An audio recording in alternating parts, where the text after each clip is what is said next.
My father had died. He never lived to see me do it. And when he died, I was inconsolable. I thought I'd never smile or laugh again. And the only thing that got me out of that space was a comedian friend of mine, the late, great Norm Macdonald. That's right. Shout out to Norm.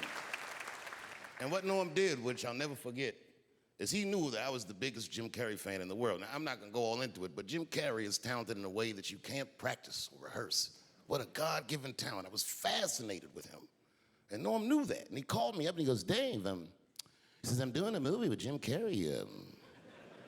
Do you want to meet him? And I said, yes, I do. And it was the first time I could remember since my father died being excited.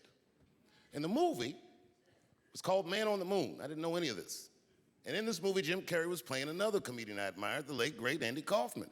And Jim Carrey was so immersed in that role that from the moment he woke up to the time he went to bed at night, he would live his life as Andy Kaufman.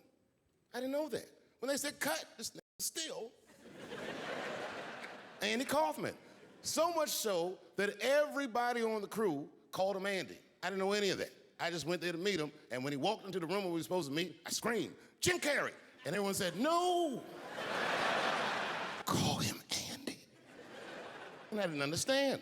And then he came over and he was acting weird. I didn't know he was acting like Andy Kaufman. Just like, hey, how you doing? And I was like, hello. Andy?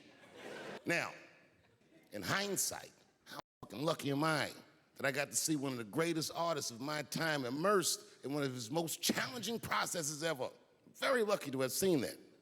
But as it was happening, I was very disappointed.